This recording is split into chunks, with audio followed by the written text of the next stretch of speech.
Well, today on this episode, we're going to talk about a difficult topic.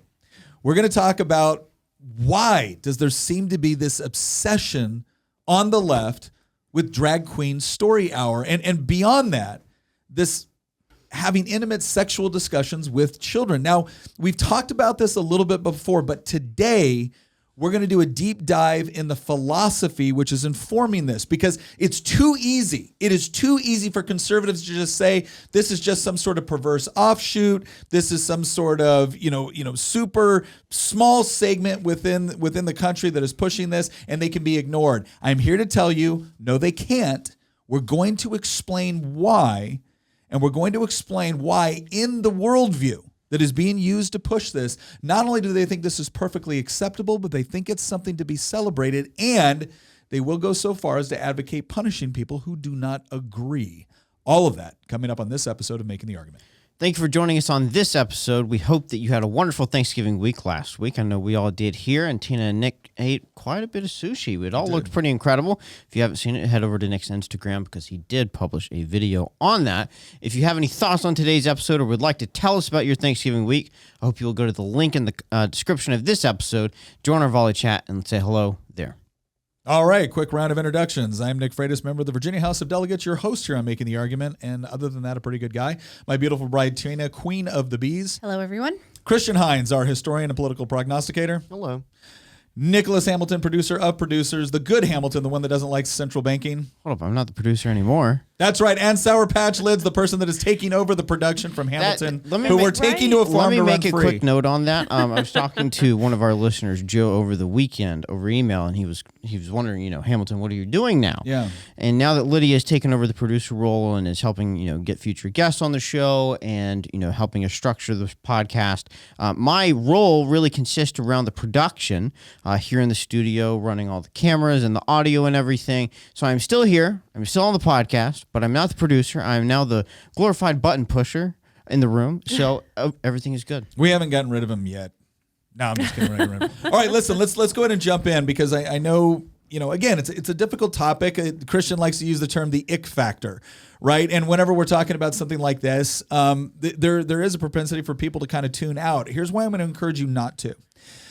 If you're not willing to understand the origin of this and why it's happening, or if you're willing to say, oh, I understand the origin, it's horrible, it's evil, it's sin, and that's it, and I don't get... No, you need to understand philosophically how people justify this, because that's how it gets into your schools, that's how it gets into institutions, that's how it gets into museums, that's how it gets into churches. And the next thing you know, you wake up and you're living in a society you don't understand anymore. And all of a sudden, you're the person on the outside looking in, wondering how in the heck this happened. And the reason why is because people that recognize that this is dangerous weren't willing to understand the culture in which the culture that made it possible. So that's what we're going to do today. Now, let's start this off by going over a couple of things that have happened recently. I think it was about a year ago, 2 years ago. I can't remember really. But I made a prediction. I put it out on Twitter or Facebook. And I said, look, within 5 years, we're going to see an active push to kind of normalize pedophilia. And people said I was nuts. That was a bridge way too far. It was never going to happen. And then shortly after that, there was a college professor, I think it was at VCU. Right? Don't quote me on that. I think it was at VCU. But he got caught. He was doing some study and some research, and he was encouraging use of the term minor attracted persons because pedophilia was essentially had a negative connotation to it. Now, what's important to understand is there was a big backlash against him for this. I think he actually lost his position over it, which I think a lot of people were surprised. And I think it served as this element of confidence that, okay, that's too far. By the way, it was an ODU professor. ODU. I'm sorry. It wasn't VCU. It was ODU. Still in Virginia. Yeah, it was ODU, Old Dominion University, not Virginia Commonwealth. I apologize to VCU. But that all happened. He got fired, right? So a lot of people would say, okay, yeah, the university did the appropriate thing. Maybe this is an indication that even if this is too far for academia, we're not close. We're certainly not within the 5-year realm. And then all of a sudden, you start to see things from libs of TikTok come out, where we're seeing this increased push by teachers especially even at the preschool and elementary school level, talking about how they love having these conversations with their kids and how it's perfectly and age appropriate to have these sort of conversations about gender fluidity and about transgender and about pronouns with kindergartners and with first graders and with second graders. And then all these, and then you had the bill in Florida, which was dubbed by the left as the Don't Say Gay bill, even though that wasn't the rule. All it said was you're not allowed to have these conversations about sexual orientation and things like that with students 3rd grade or younger, right? Only up to 4th grade. Yeah, 4th grade. You got to hold off till 4th grade. And everybody, to include Disney, lost their crap. Like, just absolutely lost it. It wasn't even just that. They maliciously lied about the contents of what was in the bill. Because I remember there was opinion polling that was done, nonpartisan too, in Florida. This was during the re-election campaign for DeSantis this year. And they found out that a majority of Democrats in Florida supported the bill when they were actually told what was in the bill. Yeah. It was something like 70+% of Floridians were like, oh yeah, that makes total sense, including a majority of Democrats and a majority of all ethnic groups as well. But the problem is that the major sources, the major cultural institutions did have a huge problem with the bill and were perfectly comfortable either in their ignorance of what the bill actually did or deliberately lying about it to include a company like Disney. Yeah, they said it was censorship. Yeah, which is hugely influential, not just within, I mean, across the country and across media and entertainment, but especially obviously Disney is directed toward kids, right? And so this is what they were pushing. Then you had this whole thing with Balenciaga, right? So this designer, and they had this whole ad campaign showing little kids with these like BDSM teddy bears. Like these erotically dressed up teddy bears and things like that. And again, it was so bad that even people like Kim Kardashian have been associated with them were like, yeah, that's too far. Then you had this play, I think it's called Downstate. And I was reading a little bit about it. We can go to the article there, the Fox News article. And I was reading a little bit about what this is. So the Washington Post came out with this Twitter headline saying that, it's about pedophilia and it's brilliant. And so you look at it as the post-drama critic notes, the predators who've completed their prison terms are depicted not as monsters, but rather as complicated, troubled souls, and wrote that the audience will learn what each pedophile has done. He also wrote that the most disagreeable character is one of the victims of pedophilia. Quote, we are in effect asked to judge for ourselves the magnitude of ongoing torment each deserves. It develops here as an agonizing moral question, one that our retributive correctional culture would rather not have to debate. So the reason why I read that off is I want to make something very clear here, because you see this within the minor attracted persons. You see this with kind of the push of talking about, exploring gender or exploring sexuality at increasingly young ages within our education system. And then you look at the nature of what this play was trying to do. This play was not coming out saying pedophilia is fine, you should totally engage in it. That's not what the play was doing. Instead, what it was doing was taking a portion of the issue, right, the corrections component, and they were creating a narrative around that made you sympathize with the people that had been convicted and served time for pedophilia. And then they made one of the most disagreeable characters, according to the film critic, right, a person that had been a victim of pedophilia. So right off the bat, we're creating a situation. They're creating a situation in your mind where you're sympathizing with the pedophiles, right? And you're feeling animosity toward the victim of pedophilia. Now, you see the same thing with what that college professor at ODU was attempting to do, right? They were attempting to make this idea of, it's minor attracted persons. It's this idea that they're dealing with something that we need to study and better understand. So it's this idea of it's not their fault, right? We're going to do what we do with pretty much everything else in society right now. It's a medical issue. It's a mental health issue.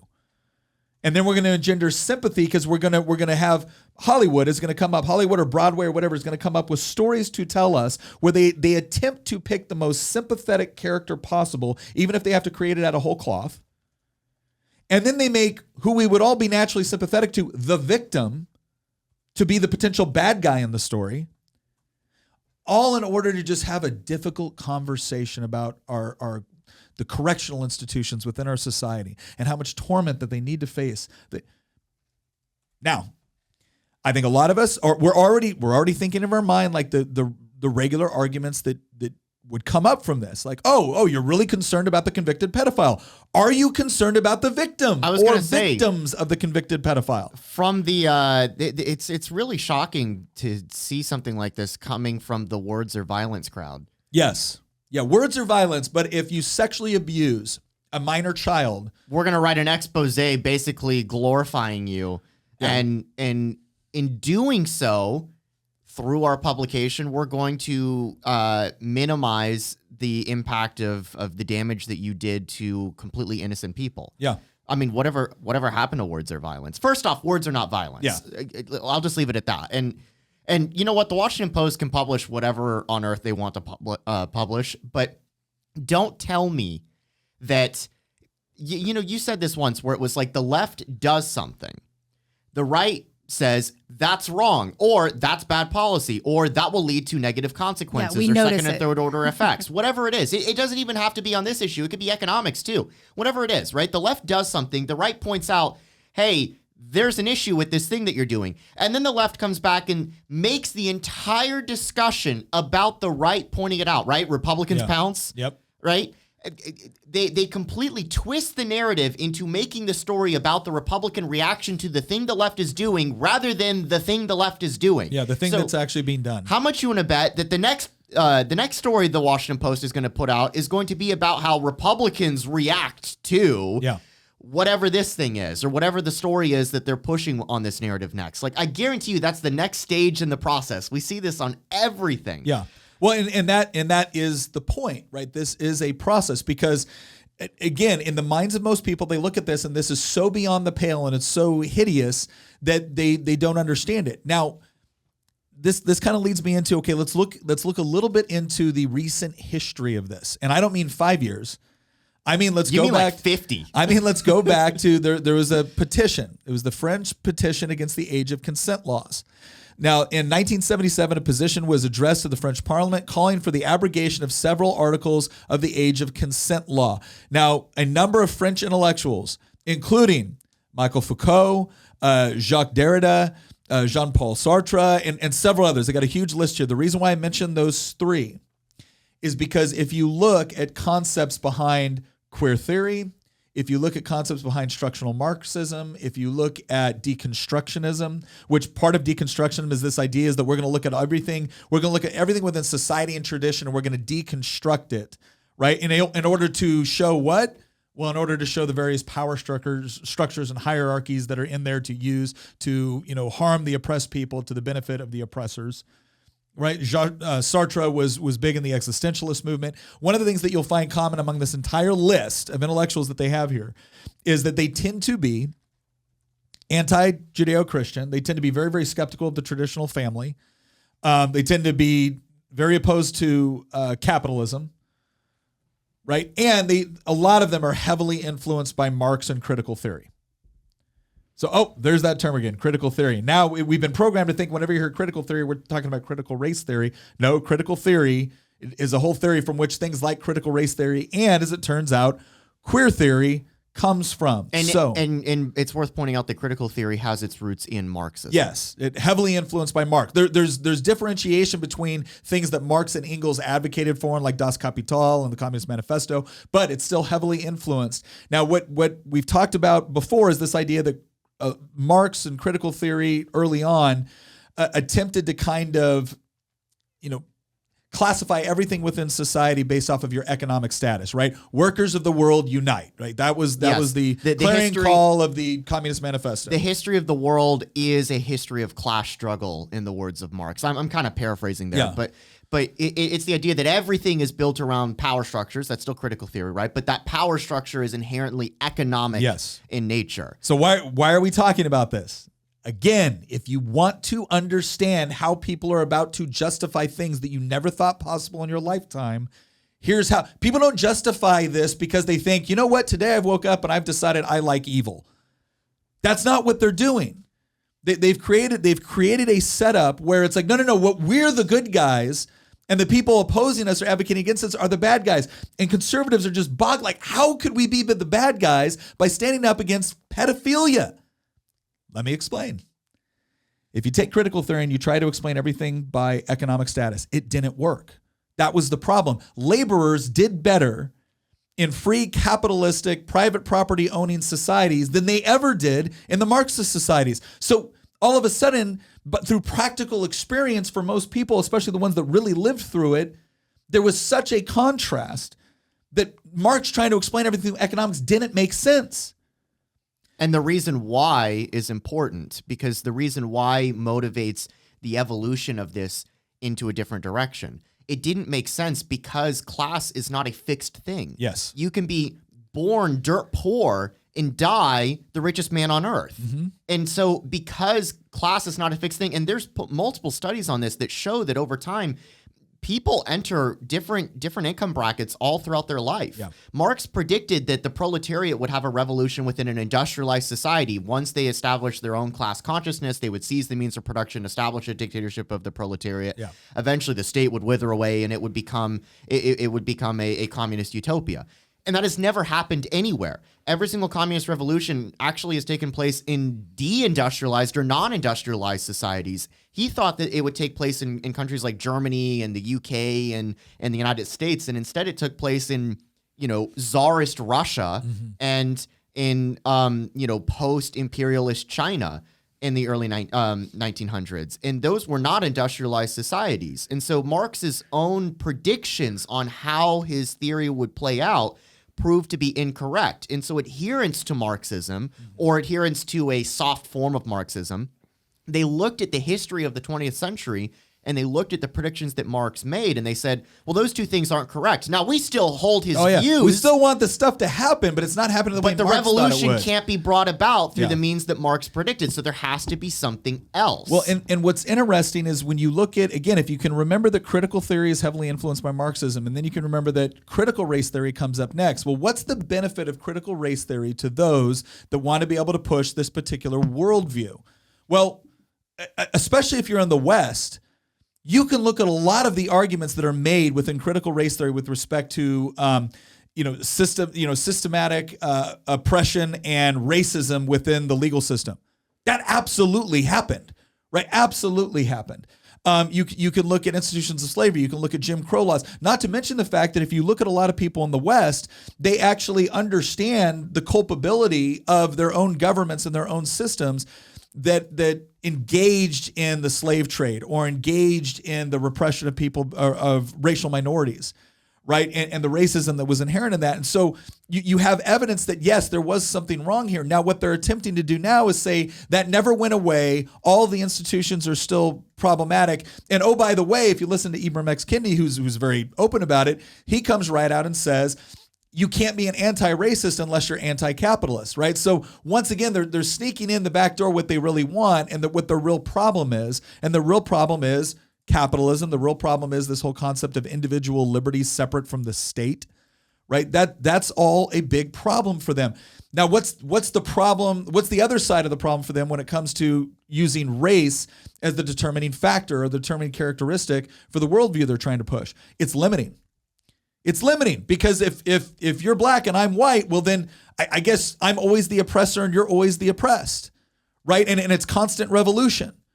And so once again, you have an approach that they've taken, which is a little bit more palatable for people to understand because there's demonstrable evidence of institutional racism that took place within a lot of Western societies. Again, you can debate all day long to what degree it's still impacting society, but there's no question that it happened and there's no question that it impacts society. But the problem is it's still limiting. So what's the advantage of queer theory, which also stems from critical theory? Is that now all of a sudden we're not using the economics because that doesn't seem to play out in reality. We're not using race because that seems to be limited. Now all of a sudden we're using sexuality, and sexuality, right, is something that on some level, every single human being experiences. And if you can make sexuality or sexual preferences or sexual proclivities or whatever it is, if you can make it a core component of someone's identity, right, now all of a sudden you have something which is theoretically unifying, provided that you can get people to buy into that ideology, and then you can turn it against the things that you're trying to dismantle. I love that we're highlighting this because I've never heard this idea before. I like the idea that they moved from talking about class and that kind of stuff to talking about something that's a little bit more fixed. Like I thought race was kind of a good approach, and then this whole gender thing. Gender's kind of interesting because it changes, or they say it can change. It actually can't. And it's much more nuanced. And I think there's going to be a lot more conversation coming out of this. But I've never heard this idea on any other show or from any other thinker talking about how they went from using class change to create this kind of chaos to using this sexuality and this queer stuff. And it's so interesting to me because it's becoming more clear why they're doing it. And just so nobody thinks that I'm just sitting here kind of dreaming all of this up, let's go to the next. This is a City Journal article. In this article by City Journal, they're talking about Gail S. Rubin's essay, Thinking Sex, Notes for a Radical Theory of the Politics of Sexuality. Now, here's what I'm going to say. I probably should have prefaced this. If you do have any young ears around, you're going to want to the ick factor is you're going to want to play disband it here. from the room. All right. So the author in this City Journal article says, start with queer theory, the academic discipline born in 1984 with the publication of Gail S. Rubin's essay, Thinking Sex, Notes for a Radical Theory of the Politics of Sexuality. You'll notice that within critical theory, everything goes to politics. Beginning in the late 1970s, Rubin, a lesbian writer and activist, had immersed herself in the subcultures of leather, bondage, orgies, fisting, and sadomasochism in San Francisco, migrating through an ephemeral network of BDSM, bondage, domination, sadomasochism clubs, literary societies, and New Age spiritualist gatherings. In Thinking Sex, Rubin sought to reconcile her experiences in the sexual underworld with the broader forces of American society. Following the work of French theorist Michael Foucault, remember the guy that was on the list, Rubin sought to expose the power dynamics that shaped and repressed human sexual experience. Go ahead and scroll down a little bit. Modern Western societies appraise sex acts according to a hierarchical system of sexual value, Rubin wrote. Marital reproductive heterosexuals are alone at the top of the erotic pyramid. Clamoring below are unmarried monogamous heterosexuals and couples, followed by most other heterosexuals. Stable long-term lesbian and gay male couples are verging on respectability, but barred dykes and promiscuous gay men are hovering just above the groups at the very bottom of the pyramid. The most despised sexual castes currently include transsexuals, transvestites, fetishists, sadomasochists, sex workers such as prostitutes and porn models, and the lowliest of all, listen to this is her term, those whose eroticism transgresses generational boundaries. All right, I'm going to say that again. I want you to think about what she means. Those whose eroticism transgresses generational boundaries. It's a very careful way of wording that. It's a very careful way of wording pedophilia. That's what it is. Yes. People that want to have sex or sexual encounters with children. So understand that, once again, what are we talking about within queer theory? We're talking about power structures. We're talking about what's at the top of the pyramid of this power structure, what's at the bottom of the pyramid of this power structure. All right, and then it says Rubin's project, and by extension that of queer theory, was to interrogate, deconstruct, and subvert the sexual hierarchy and usher in a world beyond limits, much like the one she'd experienced in San Francisco. The key mechanism for achieving this turn was the thesis of social construction. The new scholarship on sexual behavior has given sex a history and created a constructivist alternative to the view that sex is a natural and pre-political phenomenon. Rubin wrote, underlying this body of work is an assumption that sexuality is constituted in society and history, not biologically ordained. This does not mean that biological capacities are not prerequisites for human sexuality. It does mean that human sexuality is not comprehensible in purely biological terms. So once again, what we're doing, and this is critical to critical theory, is we're incorporating this idea of these power structures, these hierarchies, and it's the idea that what we know or what we consider to be normal within sexual behavior is basically been forced upon us either by religion, by society in general. Oftentimes, I'm not saying that she directly claims it here, but oftentimes capitalism. They literally blame capitalism for the family structure. So understand, if you're taking this view of human sexuality, if your view of human sexuality doesn't start with the idea that, well, of course, sex is a natural biological imperative with respect to the propagation of the species, right? Even if you're just using kind of like a secular worldview when it comes to understanding this. If you're now saying that the sexual acts basically should be viewed through this lens of these power structures of individual identity and the idea that there's no moral boundaries that should be put upon it, that the moral boundaries that we see are actually forms of oppression. So they're saying the most oppressed in society are pedophiles. They're saying they're the bottom. Basically saying they're saying they that are the bottom, biggest victims of our societal and keep in mind, structure. This was written in the 80s. Can I point out that there's actually a amazing article that was published on the Heritage Foundation's page. I might actually end up sending that around to y'all because I don't think anybody here has actually read it. It's very long, but it's worth reading. And there's a little bit of overlap between that and this. Now, they were talking more about cultural Marxism in general and explaining what that was and how that emerged. Yeah. But one of the components is that at the end of the Cold War, it kind of seemed like that Marxism was finished, right? You know, the collapse of the Iron Curtain, the liberation of Eastern Europe, and the disintegration of the Soviet Union. I mean, who on earth would still think that this ideology had any legs?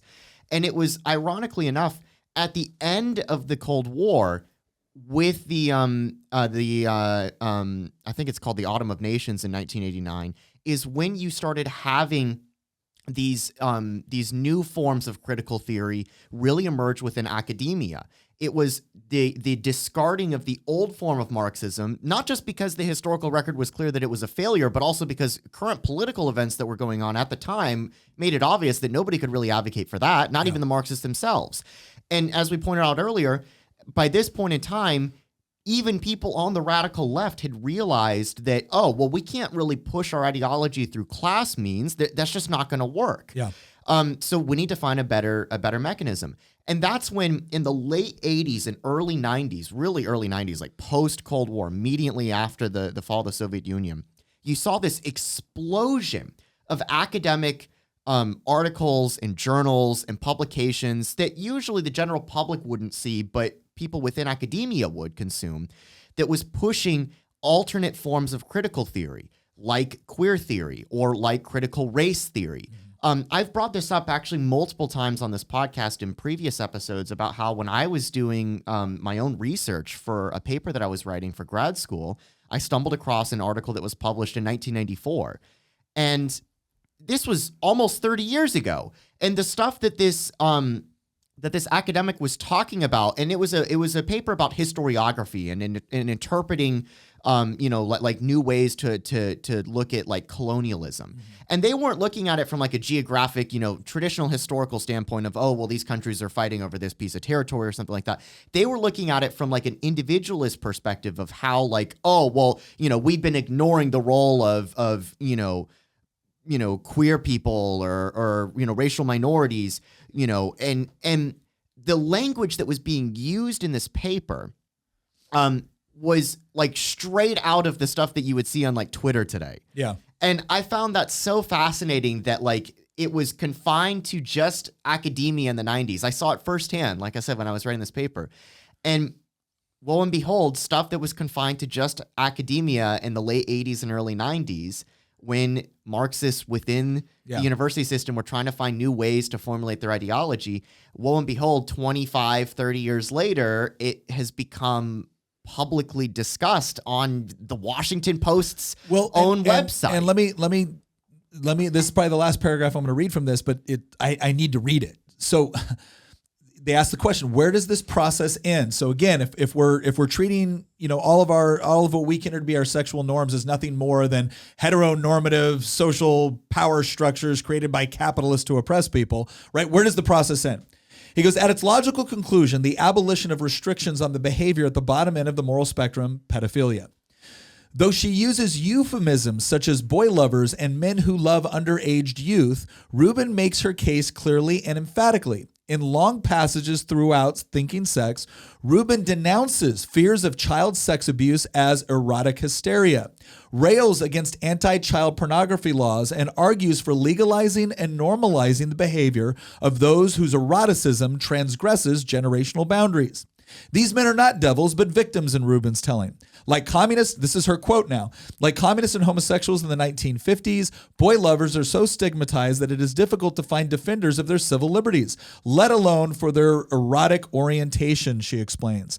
Consequently, the police have feasted on them. Local police, the FBI, and watchdog postal inspectors have joined to build a huge apparatus whose sole aim is to wipe out the community of men who love underage youth. In 20 years or so, when some of the smoke is cleared, it will be much easier to show that these men have been the victims of a savage and undeserved witch hunt.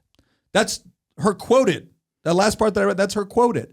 So you need to understand that, again, this is not something where they're saying, the language that they maybe use now is the idea that maybe it's a mental disorder, or maybe it's beyond their control. We should have sympathy for the fact that they're struggling with something, or we should have sympathy for the fact that they may have also been victims at one point in their life when they were younger, and that's why we need to be more cautious with respect to how we approach this subject. That is how it will start, but understand that what we're seeing through all this, and keep in mind, the head of this article is the real story behind Drag Queen Story Hour, right?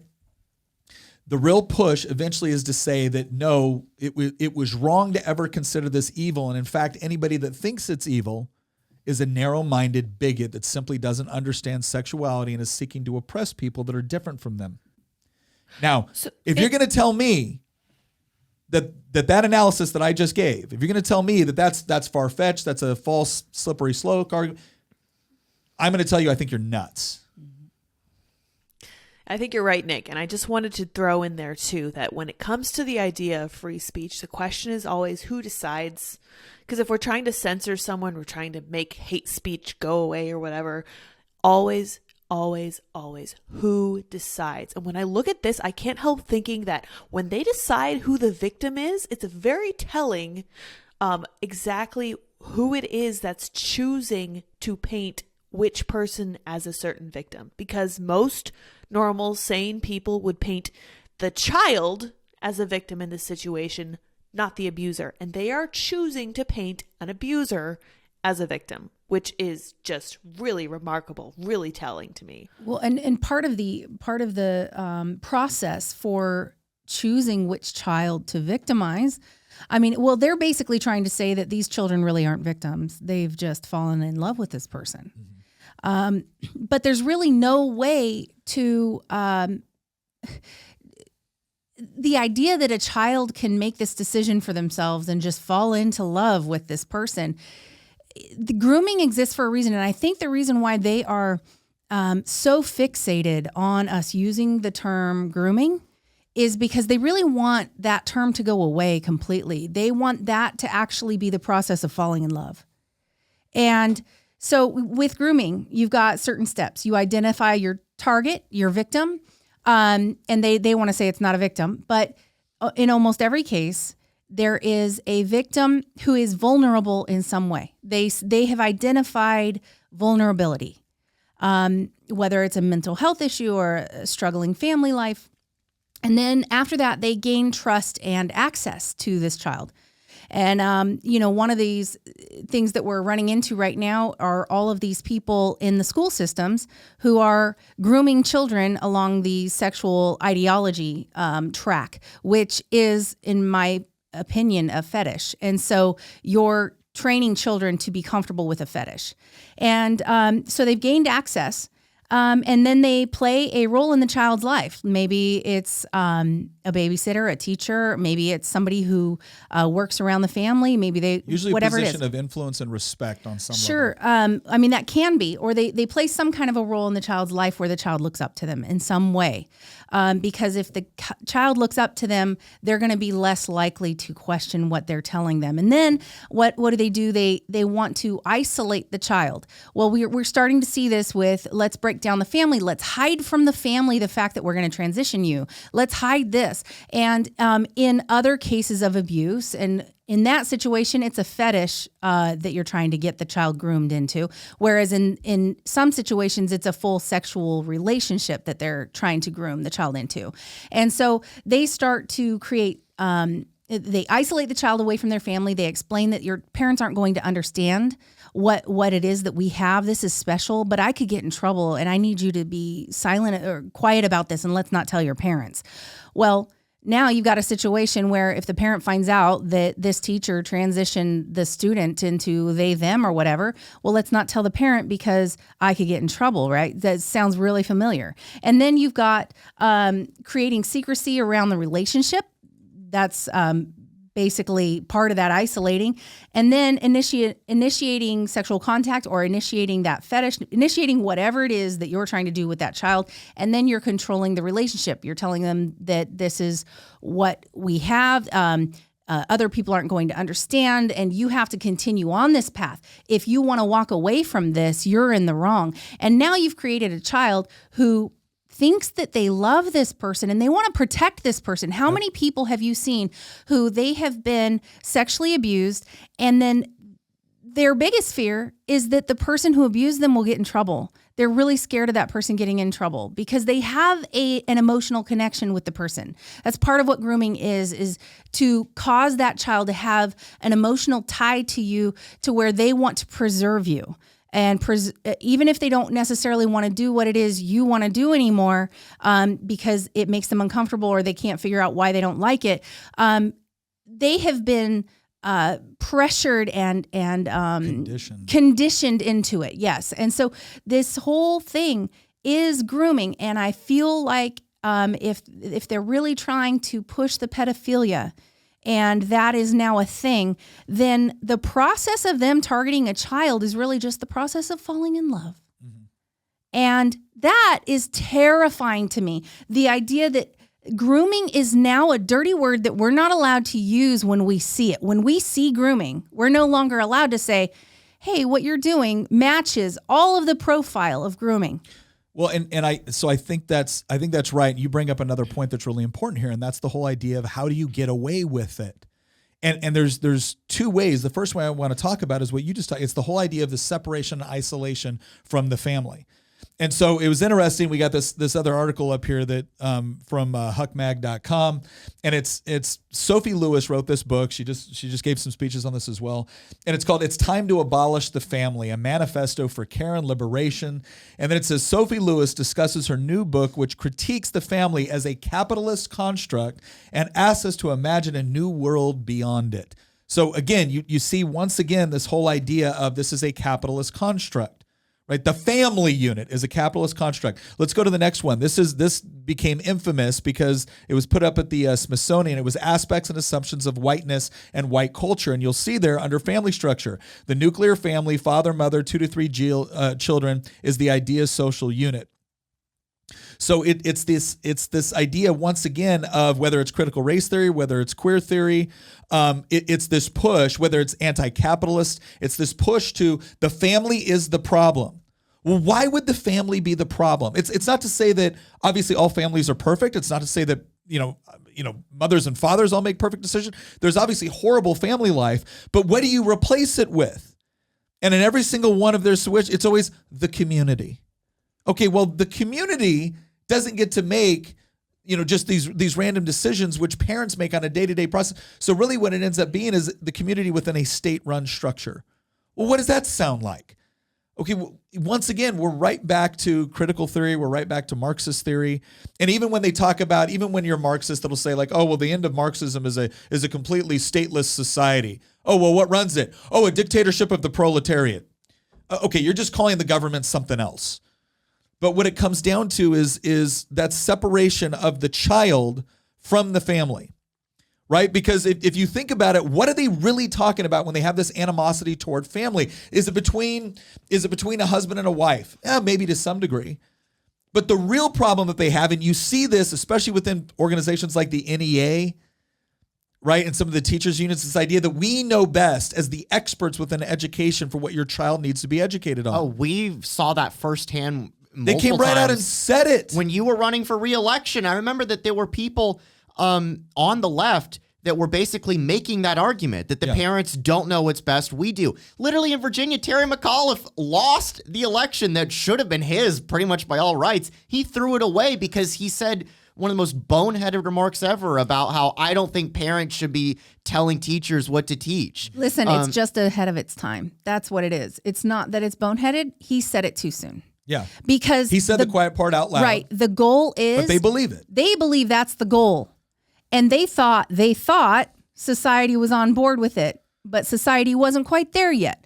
Give them time. Well, and the reason why we're bringing all of this up, because if you're listening to this, you might be a little bit confused on why are we jumping to all these different issues, because they're not different issues.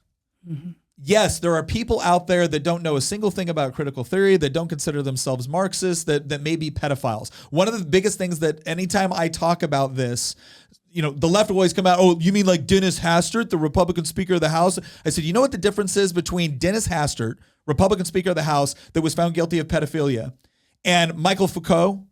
The difference is that when Dennis Hastert gets found out, he loses his possession, gets arrested, and we can't stand the guy anymore. And when Foucault does it, he gets a tenured position and becomes required reading. Exactly. That's the difference. And gets celebrated by the left. You show me anybody on the right that's celebrating Dennis Hastert. Listen, make no mistake. This type of thing, sexual deviance and pedophilia and all of these things exist across the entire spectrum of society. And no one group is immune to it. So yes, there are going to be some Republicans that do this, and there are going to be some Democrats that do this, and there's libertarians and whoever else. Whatever it is, these people exist in every area. You're going to see it in the church. You're going to see it outside the church. The difference is, what do we do with these people? What does that group do with the people who offend? So as far as I'm concerned, in my church, if we were to find out that something like this were to have happened, there would be massive repercussions. We don't condone anything like that. Oh, yeah. You would be handed over to the police faster than we could. Right. Yeah. Same with as a Republican.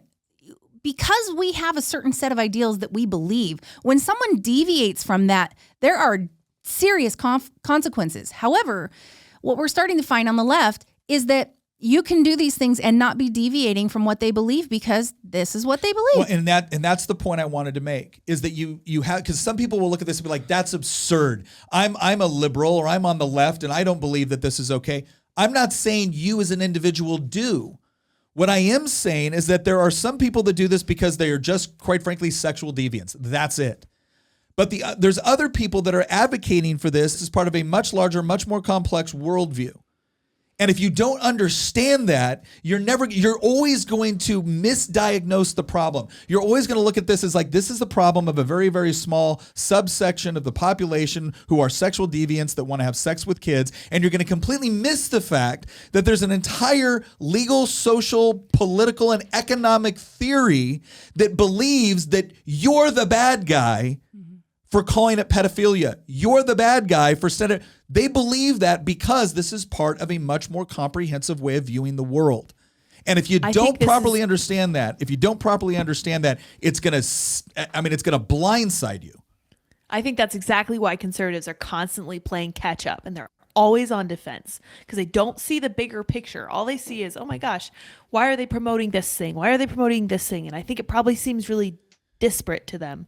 But when you tie in like the degradation of the nuclear family, when you talk about stuff like minor attracted persons, it all kind of makes sense. When you look at the breakdown of marriage and the coming in of the government to support single mothers, it all makes sense. Like it makes me feel conspiratorial to say it, but there is actually an underlying driving philosophy that they're following, and I think that that's something that we really need to understand. We need like a crash course in it. Well, sure, I mean, it would be conspiratorial if it weren't for the fact that like they have broadcast what they believe repeatedly. It's just that it's only been until recently the conservatives haven't paid any attention. I'm going to go back to that paper that I wrote. I didn't read that in 1994. Granted, I was just born, but like it wasn't until 2022 that I read this paper from 28 years earlier. And that's just one example. I mean, there's so many conservatives that they don't know who Foucault is. They barely have read any Marx. They haven't really read any of these political thinkers, mostly from like the postmodernist group that emerged in the 20th century. And so when conservatives don't read the materials from these people and see the publications that are coming out from these people, many cases were published decades ago, not even recently. They're not connecting the dots. They're not connecting the dots. And so therefore, when you hear somebody talk about these issues, it sounds conspiratorial. It sounds like you're the crazy person. And it's easy to paint conservatives who do talk about this as being either bigots or Pearl ignorant clutchers. or pearl clutchers or conspiracy theorists. It's easy to dismiss them, and the media has done that. That's why we've said before, the left does something, the right reacts to it delayed, and then suddenly the story's about the right's reaction. And so to your point, Lydia, like, I mean, I definitely think, quite frankly, I still think we've kind of like scratched the surface of this in some ways. Like I really do think that sure. at some point in the future, we should consider doing like an entire crash course episode on what is cultural Marxism as a whole, because it's a phrase that has increasingly been thrown around, but I don't think it's necessarily been defined. Well, it's crazy too, because cultural Marxism always, the moment someone says cultural Marxism, someone goes, oh my gosh, you're a Nazi, because there was a Nazi used the term. But the term was actually coined by, I believe, an Italian socialist. But the other part I want to get into, because we're coming up on the end of our time here. I also know Tina wants to say something, and then we're going to get into the whole idea of what can you do about it, because that's the other thing that we want to do here. We want to equip you to be able to make a good argument, but we also want to talk about practical things that you can do to push back against this. And because if the only way you're pushing back against it is saying, "Ooh, I don't really want to talk about this. This is icky. You know, I'll take care of my kids," but I'm telling you, you're not. Because you're going to send your kids off to school, or you're going to take out a second mortgage and send your kids off to college, and they're going to be taught that this is perfectly appropriate and this is wonderful and this is good. They're going to put themselves in the position of defending the victim, and guess who's the victimizer? Guess who's the one creating the victim? You are, as the parent that believes that, hey, the biblical foundation for a nuclear family is a good thing, right? You're the oppressor. So you better understand this, but there's also some practical things I do. But first, Tina, what did you want to? I just wanted to mention one of the things that I feel is so pernicious about this, but also is what makes it effective, is the fact that when you're parsing people down into victim groups and you're basically oppressor and oppressed class, then you're gathering around yourself allies. And it's about whether you believe this way or not, are you an ally to it at least? And so now we've got folks who on the left and some on the right as well, where they want to project themselves as an ally to this way of thinking. Like, okay, if you have a gender dysphoria issue, I'm an ally. You can talk to me. And it's because part of it is they don't want to be one of the people victimizing, but they also don't identify with whatever it is the person falls into, the group they fall into. So the next best thing is to be an ally, is to be someone who helps advocate for them.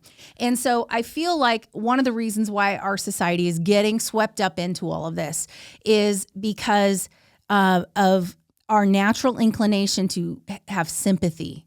And we want to have sympathy for the victim. And so if we can identify the wrong victim and like make you feel certain ways about the victim and certain ways about the oppressor, you're basically wiring into the person's mind, like hardwiring a certain bent toward this way of thinking, which then in turn causes basically a wave in society to head that direction. It's well, like we talked about, shifting the Overton window, right? Whereas it's social conditioning. There are certain things that used to be completely shunned, and then people started to have sympathy for it. They started that started to be a groundswell of support. Then it was acceptance. Then it was normalizing. Then it was celebrating. Then it was, this is virtuous, and everybody else who doesn't think this is normal and doesn't celebrate this is a bigot. And that's the direction it goes. You can look at every single one of these situations. Yeah, no, I think so. Let's kind of wrap this up in the last few minutes that we have here. The first thing to keep in mind here is that really what this comes down to, again, when we talk about worldview, this is like Maslow versus God, right? Maslow's hierarchy of needs was this whole idea that the top of the pyramid was self-actualization. What they've now done is they've made your sexuality the core component of your self-actualization, because it's from a purely strategic standpoint, it's a brilliant move, because sex is obviously a driving force within humanity. It is one of the driving forces within humanity. And now what they're telling you is that this is the core part of who you are. You're not beautifully and wonderfully made in the image of God. No. We're all, purposeless creatures that were, created over, billions of years of evolutionary, processes. But here you are now, right? And everything's basically quest for power and quest for pleasure. And we're putting one of the most pleasurable things, right? Sexual activity. We're putting that at the top of the pyramid and the core component of your identity. And then we're going to do all these papers showing that we're really doing this from a scientific standpoint. This is just where the evidence has led, right? It's that up against the worldview, which is generally associated with Judeo-Christian values, but you can also find similar themes within Islam. You can find similar themes within, Sikhism. You can find it within, other world religions as well. It's this idea that no, you're created, and you're created for a larger purpose. Okay, and that purpose is meaningful. Now, again, for me, that's Christianity. And I believe Christianity to be true. And Christianity has something to say about healthy sexual relationships. What I despise is this idea, and what quite frankly you should be offended about too, is this idea that because you believe in that biblical worldview, especially one that you're not trying to impose through the law, you're just trying to say, I should be free to live this, and I shouldn't be ostracized, and I shouldn't be legally prevented from doing it. You're being told that, well, that's just this evil, oppressive system. Whereas this over here, this is perfectly acceptable now and to be loved, embraced, and cherished by society. No, I'm sorry. Not only does that not weigh out theologically to me, it doesn't weigh out logically either, because we know the ramifications of what happens when you expose a child to certain things that they are not mentally or physically ready to handle. We know what happens logically. We know what happens empirically. And there's no amount of studies you can throw at me to convince that it's perfectly okay or morally acceptable for an adult to engage in sexual relations with a child. But the only way that you can get to that sort of point where you can actually foment that sort of behavior and treat it as if it's okay is if it's tied to a larger philosophical approach to the overall idea of existence, of identity, of morality, from whence morality comes.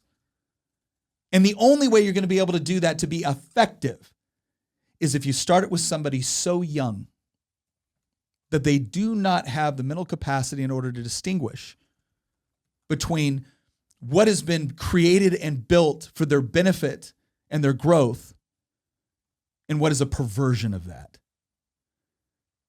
So there is a reason why the larger narrative here has to do with the dismantling of the family. There's a larger reason here why the education of your children and the exposure of your children to certain concepts, philosophically and now sexually, is starting at such a young age. And there is a reason why sex is being used. It's because it has such an enormous impact, psychological, physical, emotional, and spiritual impact on you as a person. And if they can inculcate that in a child's mind at a young age, you're going to wind up with a child carrying a whole lot of baggage. And what they're going to say is, no, the baggage is not because you're a victim. The baggage is not because something bad was done to you. The baggage is because society and Christianity and capitalism and everything else has foisted upon you these moral narratives which you should reject so you can fully experience your new sexual identity.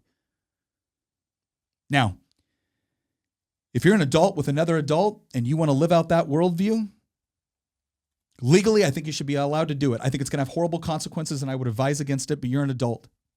But the moment you try to foist that upon a child, you don't get to tell me that society doesn't have an obligation to come in and protect the innocent against those that would exploit and use them to push a philosophy or satisfy a perverse sexual desire. And that's where we're at right now. So if the reason you don't want to talk about it is because you find it icky, grow up and recognize the sort of society that you're living in right now, and recognize that there are people out there, there are kids out there that need you to be a voice for them because they can't speak up for themselves. And they're going to continue to be abused if you don't do something. So defend your kids, defend kids in general. Work through our legal processes to make sure that inappropriate things like this do not happen. I'm not advocating anyone go out and commit an act of violence against somebody that you suspect for doing something. I'm not saying that. So I don't want my words twisted. But you damn well better be willing to stand up and defend these kids.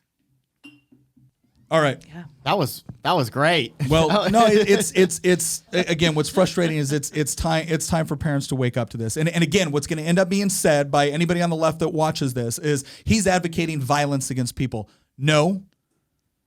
What I'm trying to speak up against is the fact that you're committing sexual violence against these children.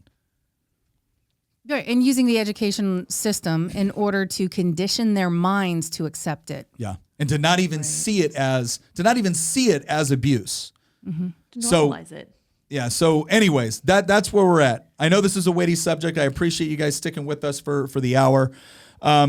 Listen, we're going into the Christmas season. I know that we want to talk about happier things, but these things are important. And it's important that you're actually speaking with your kids and having conversations with them too about what's going on within their schools, what's going on within environments or groups that they're in.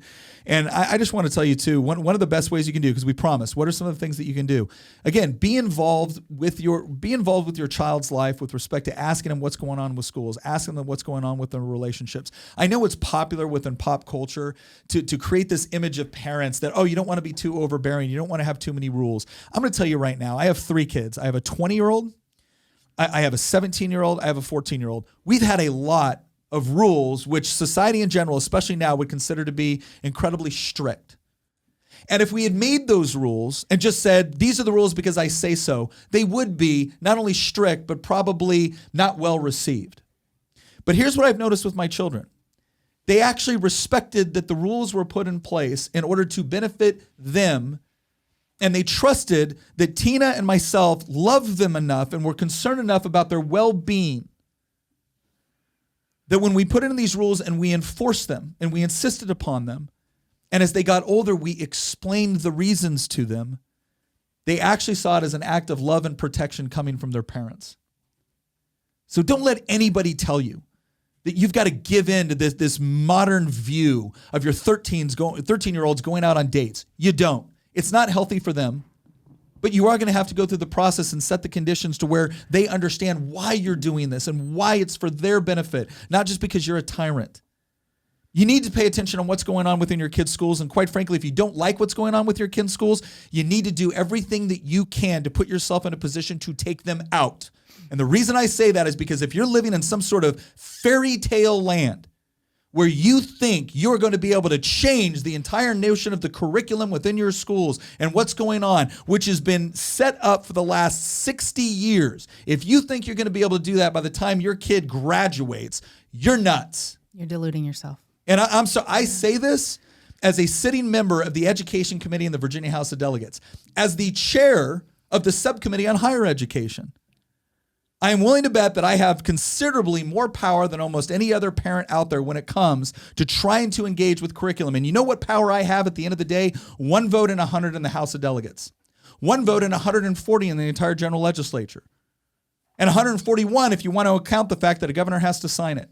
So listen, if you are really concerned about what's going on in your kid's school, I'm not saying don't be involved, but also don't delude yourself that you think you're going to be able to switch it in a year, 2 years, or 3 years. That you're just going to be able to undo what it's taken several decades to be able to put before them. Don't think you're going to be able to do that. I'm not going to sit here and lie to you that you can. I'm not going to sit here and lie to you that if you just vote the right way, it's going to fix it all. You're going to have to be the one taking positive action within your child's life in order to protect them. Yes, 100%. And I think it makes perfect sense that if we're looking at the decomposition of the nuclear family, the best way to combat that is never from the top down. It's always from the bottom up. Families need to be fortified. Parents need to care about their children and be involved in their lives, not just ship them off to a state school for 8 hours a day, 10 hours a day if they're in after school programs, but actually care enough about their kid that their kid feels comfortable telling them if something's off. And then educating their child to know what it looks like when something's off. So as we wrap up, I think that's such a good bow on the package to be like, all right, they're coming after the family. The way we combat it is by making our families stronger and putting a huge emphasis on the role of parents in their kids' lives. And that's just so tied in with strong conservative and Christian principles. It's basically unavoidable. And I think it's one of the strongest arguments conservatives have when it comes to combating this. And that leaves me really hopeful for the future. Honestly, if we can make that happen, I think we have a really good shot at slowing this stuff down, stopping it altogether. I think the greatest compliment you'll ever get as a parent is when another parent comes in and compliments your child for just how polite, how grounded they are, how self-possessed they are and whatnot. And that comes from, again, parents being able to not be involved in their children's life, but also modeling for their children what a healthy relationship looks like between a husband and a wife within a family. So keep that in mind. The kids are always watching and they're always learning. And a lot of what they learn is going to be not just what they hear you say, but what they observe you do. So thank you very much for joining us on this episode. Please consider joining us in the Volley Chat. Let us know if you actually thought that this conversation was helpful, or if there's other ways that we could be going about this that you think would be more effective. Maybe there's questions that you have that you would like us to answer in the future. You can do all that in the Volley Chat. Once again, thank you for joining us, and we'll see you next time.